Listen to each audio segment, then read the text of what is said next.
Yang pertama, sebuah benda bermassa 5 kilo ditarik dengan gaya 20 Newton pada lantai. Tentukanlah percepatan dialami oleh benda jika lantainya licin, dan yang B jika lantainya kasar, dikasih tahu ada mu S dan mu K. Oke, yang pertama kita harus gambar dulu diagram gaya yang bekerja. Jadi kalau ada benda ditarik dengan gaya 20 Newton, boleh ke kanan, boleh ke kiri, terserah ya. Misalkan ke kanan 20 Newton. Untuk pertanyaan yang A, ini saya kerjakan soal yang A. Lantainya licin berarti tidak ada gaya gesek, hanya ada gaya normal karena bendanya di atas bidang. Tegak lurus ya, gaya normal terhadap bidang, dan ada gaya berat. Kalau ditanya percepatan yang membuat benda ini bergerak, itu bendanya akan bergerak di sumbu X. Ya, karena ditariknya sepanjang sumbu X. Di sumbu Y ini benda tidak akan bergerak. Ya, jadi untuk sigma Fy-nya pasti sama dengan 0. Jadi ini kalian harus ngerti, benda itu bergerak di sumbu X atau sumbu Y. Itu harus dianalisa dulu. Kalau di sumbu Y tidak bergerak, berarti hukum pertama Newton yang berlaku. Kalau di sumbu X, di benda yang bergerak, berarti hukum kedua Newton berlaku. Sigma Fx-nya adalah M kali A. Nah, untuk sigma Fy ada gaya normal ke atas dikurang dengan gaya beratnya ke bawah sama dengan 0. Nah, di sini sebenarnya kita bisa memperoleh gaya normal dari benda yang nilainya sama dengan W-nya. Ya, di mana W itu adalah M dikali dengan gravitasinya. Massa dari benda ini adalah 5 kilo, jadi gravitasinya dianggap 10 ya, 50 Newton. Ini adalah gaya normal dari sigma Fy. Nah, sekarang kita mau kerjain dari sigma Fx-nya. Karena bendanya hanya ditarik, berarti hanya gaya F, gaya tariknya aja yang mempengaruhi sigma Fx-nya, nggak ada gaya gesek sama sekali. Jadi F-nya sama M kali A. F-nya adalah 20 Newton. Masanya dalam kilogram ya, ingat untuk fisika ini harus dalam kilogram, 5 kilo dikali dengan A. Nanti A-nya kita peroleh adalah 4 meter per second kuadrat. Ini adalah percepatan dialami oleh benda ketika ditarik gaya 20 Newton dari keadaan diam. Lantainya licin, bendanya 5 kilo. Lalu yang B, perbedaannya hanya pada lantainya kasar. Nah, kalau lantai kasar, kalian harus hitung dulu gaya gesek statisnya. Jadi perhatikan ya. Kalau dikasih tahu ada mu S dan mu K, itu berarti kalian harus cek dulu bendanya bergerak atau tidak. Gaya gesek statis Fs itu adalah mu S dikali dengan normal. Nah, normalnya kan kita udah dapat ya. Mu S-nya adalah 0,5, normalnya adalah 50. Satuannya dalam Newton, nanti jawabannya 25 Newton. Lalu kalian bandingkan Fs-nya dengan gaya F yang dikerjakan pada benda.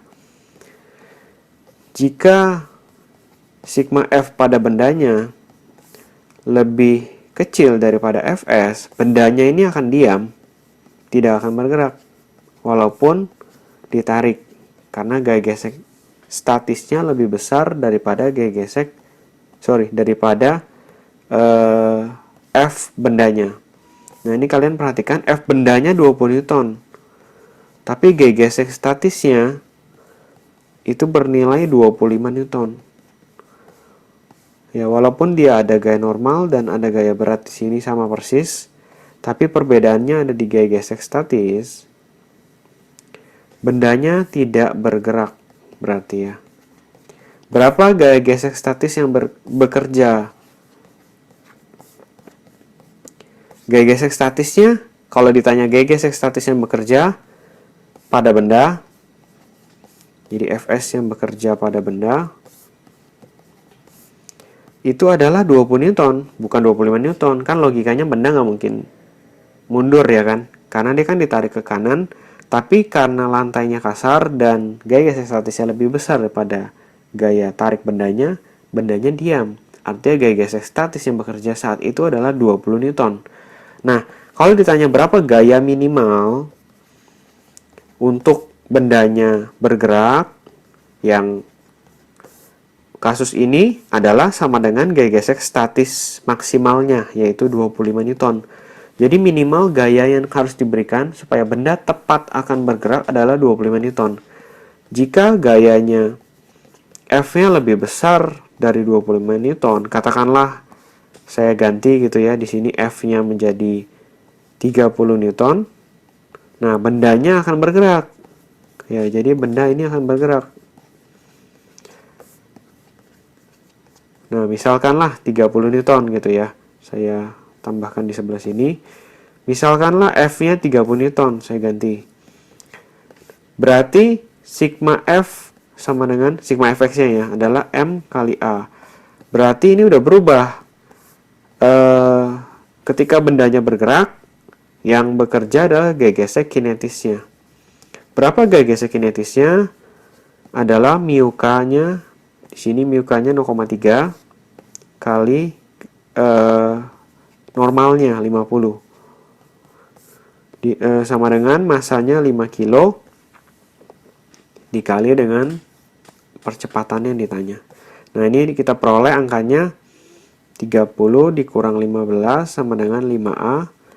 Jadi percepatan karena gaya 30 Newton dan ada gaya geseknya 15 Newton, percepatan yang dihasilkan adalah 3 meter per second kuadrat.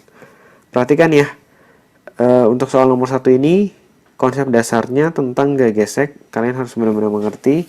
Kalau tanpa ada gaya gesek itu sangat mudah, tinggal langsung sigma Fx sama dengan M kali A dan sigma Fy-nya sama dengan 0. Tapi ketika ada gaya gesek, perhatikan gaya yang menarik tersebut apakah lebih besar daripada gaya gesek statis atau lebih kecil. Kalau lebih kecil, bendanya pasti akan diam. Gaya gesek yang bekerjanya ya tetap sama dengan gaya tariknya itu 20 Newton. Nah, gaya minimal yang dibutuhkan untuk benda akan bergerak yaitu 25 Newton. Ya, sama dengan gaya gesek statisnya pasti. Lalu, jika lebih besar daripada gaya gesek statisnya, benda akan bergerak. Nih, ini saya kasih contohnya. Kalau 30 Newton seperti ini kurang lebih.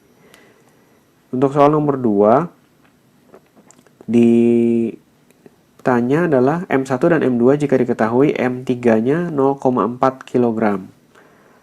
Ketiga benda pada keadaan setimbang. Jadi kalian harus gambar dulu diagram gayanya. Gaya apa aja yang bekerja pada ketiga benda ini. Karena bendanya digantung di sini dan mereka pada keadaan diam. Jadi yang pasti mereka punya gaya berat. Saya tulis dulu W masing-masingnya, ada W1, W2, W3. Lalu kalian perhatikan di sini ada tali-tali.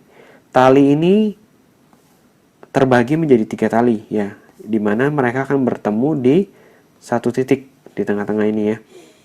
Nah, tali yang pertama ini anggaplah namanya T1, tegangan talinya. Karena talinya ini sama, ke sini juga T1 dan di sini juga T1. Jadi kalian harus tahu gaya tegangan tali itu selalu keluar dari benda. Lalu di sini ada T2 karena talinya beda. Sorry, T3. Kita kasih nama T3 supaya sama dengan M3-nya. Di sini juga T3. Di sini juga T3, arahnya keluar dari katrol dan di ujung sini juga ada T3. Nah, terakhir di sini ada T2 yang arahnya juga masing-masing tergantung benda yang kita tinjau ya. Nah, untuk kasus ini kita tinjau masing-masing benda. Berarti benda satu dulu, misalkan yang paling kiri saya tinjau duluan. Karena bendanya diam, sigma Fx-nya nggak ada gaya di sumbu X di sini ya, hanya sigma Fy-nya aja yang sama dengan 0. Bendanya itu punya W1 dan ada T1. Berarti T1 kurang W1 sama dengan 0. Yang ke atas positif, ke bawah negatif, ke kanan positif, ke kiri juga negatif. Untuk kasus benda setimbang atau sigma Fx sama dengan 0 atau sigma Fy sama dengan 0 ini nggak masalah ya. Ke kanan dan atas positif. Kebalikannya berarti negatif. T1 sama dengan W1. Ini kita nggak bisa dapat apa-apa karena T1 nggak tahu, W1 juga nggak tahu. Oke, kita lanjut dulu ke benda kedua. Nah, kalau benda kedua di bawah ya, benda kedua juga mirip ya. Di sini ada T2 dan W2. Berarti sigma FY-nya juga 0. Berarti T2-nya sama dengan W2. W2 kita juga belum tahu. Massa benda kedua kita belum tahu ya. Jadi kita harus lanjut ke benda ketiga. Benda 3 itu sama persis ya. Ada T3, ada W3 juga. Bendanya diam, berarti sigma FY-nya 0. T3 sama dengan W3. Nah, di sini baru kita peroleh nih. Karena W3-nya kita udah tahu massa benda ketiganya 0,4 kg dikali gravitasi 10. Hasilnya adalah 4 Newton. T3-nya. Nah, gimana cara menghubungkan antara T1, T2, dan T3? Nah, kalian perhatikan di daerah yang tengah ini. Ya, jadi di daerah tengah ini berlakulah kesetimbangan pada tali juga. Ketiga tali akan mengalami kesetimbangan. Saya gambar ulang di sini. Ada T1 arahnya ke kiri atas. Lalu ada T3 ke kanan atas. Dan ada T2 ke bawah. Nah, kalian udah tahu T3. Di sini kita pakai aturan vektor. Ada sudutnya ya di situ ya, 53 dan 37. Nah, ini kita harus urai nih. T3-nya menjadi T3X dan T3Y. Lalu T1 juga kita urai. Jadi ada T1X dan T1Y. Nah, di sini ada sudutnya masing-masing. 37 dan 53, kalian tinggal ingat kembali cara vektor ya. Dimana T1X-nya berarti ini adalah T1 kali cos 37. Jadi yang nempel dengan 37 ini menjadi cos. Berarti T3X-nya adalah T3 dikali cos 53. Nah, apa yang terjadi pada ketiga tali? Yang terjadi pada ketiga tali adalah sigma fx-nya 0 dan sigma fy-nya juga 0. Nah, sigma fx 0 berarti di sumbu x berlaku T3x yang ke kanan dikurang dengan T1x sama dengan 0. Berarti T3x sama dengan T1x. T3x adalah T3 kali cos 53 sama dengan T1 kali cos 37. Jelas ya ini ya. Nah, kalau udah T3-nya kalian udah tahu tadi 4 Newton. Cos 53 jangan lupa ya, 3/5.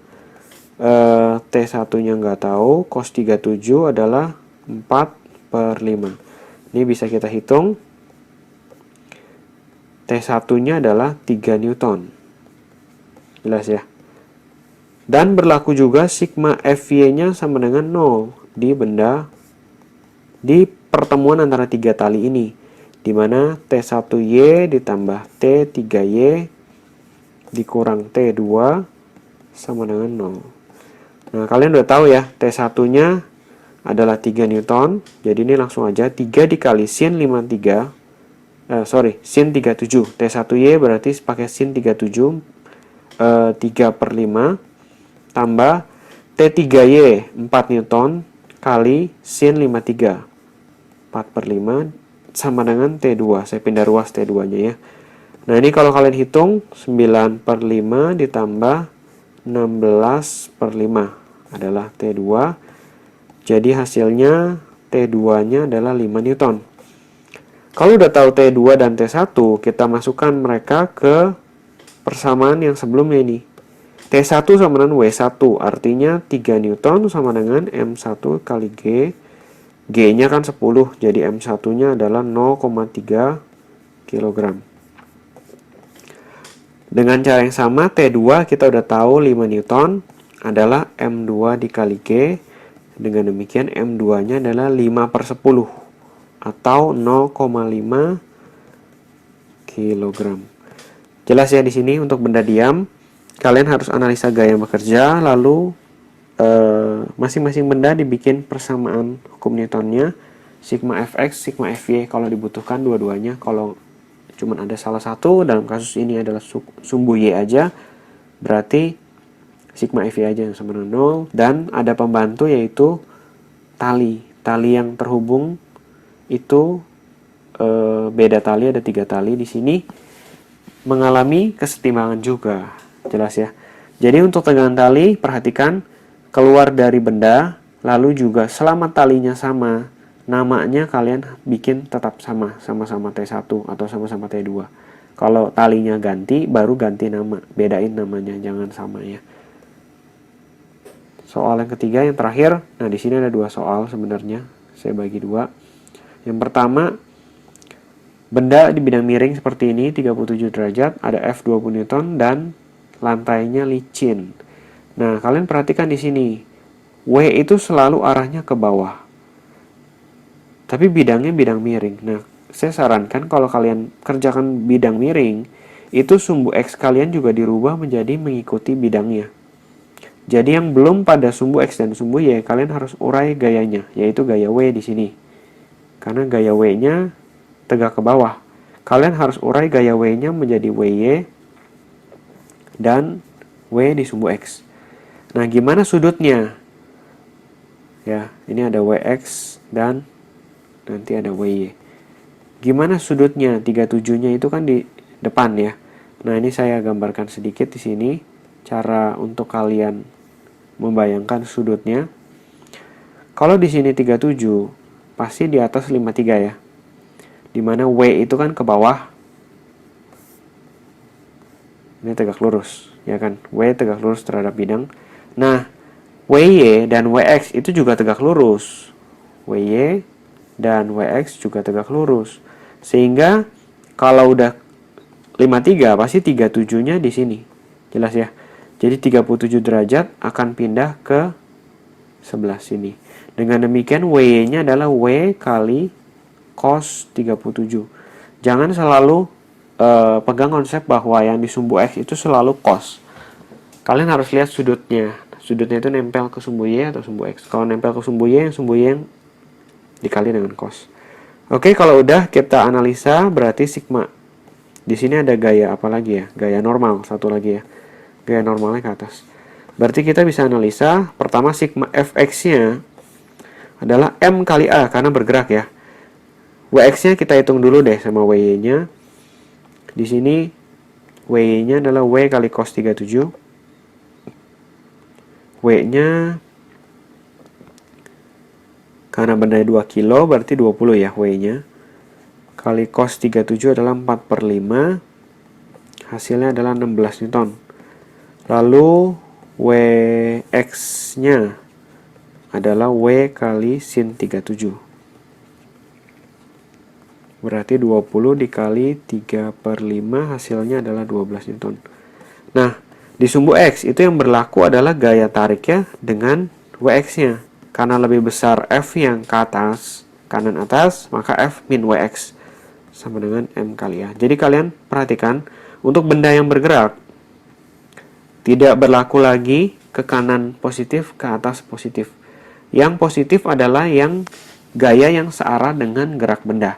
Dalam kasus ini yang searah dengan gerak benda karena bendanya ke atas, kanan atas, yang searah adalah F.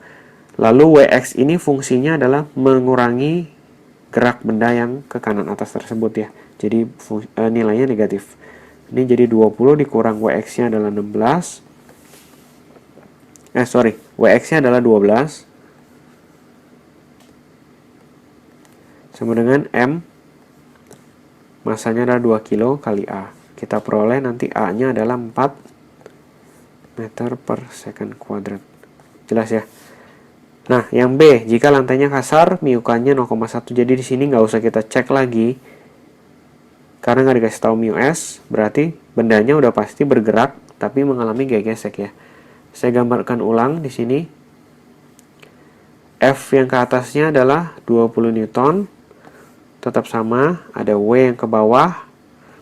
Lalu kita urai, ada WY dan ada Wx. Nah, kalian tinggal perhatikan gaya geseknya totalnya berapa. Ini ada gaya normal ke atasnya.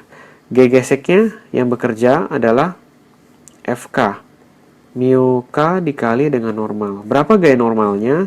Gaya normal kalian bisa peroleh dari sigma Fy yang sama dengan 0. Dimana gaya normalnya adalah sama dengan Wy-nya, 16 Newton. Nah, di sini kita bisa hitung mu K-nya 0,1 dikali dengan 16, yaitu 1,6 Newton. Gaya gesek kinetis. Berarti kalau F ke atas 20, Wx ke bawah 12, berarti kan bendanya masih bergerak ke atas ya. Gaya geseknya berlawanan arah dengan gerak benda ke bawah. Jelas sampai sini? Nah, berarti kita bisa hitung sigma Fx-nya adalah M kali A, sama persis seperti soal yang A, tapi ini ada dikurang dengan Fk-nya lagi. Hasilnya berarti 20 kurang 12 dikurang dengan Fk-nya adalah 1,6, sama dengan massa kali percepatan. Nah, ini kita peroleh hasilnya adalah 6,4 dibagi 2 ya, berarti adalah 3,2 meter per second kuadrat. Oke, jelas sampai sini. Perhatikan kalau nggak ada mu s, langsung aja itu gerak bendanya tetap bergerak, berarti ada gaya gesek kinetis. Tinggal kalian perhatikan gerak bendanya itu ke atas atau ke bawah. Kalau ke atas berarti gaya geseknya ke bawah. Kalau bendanya ke bawah, gaya geseknya berlawanan dengan gerak benda. Oke, kurang lebih ini 3 soal pertama. Semoga kalian bisa mengerti.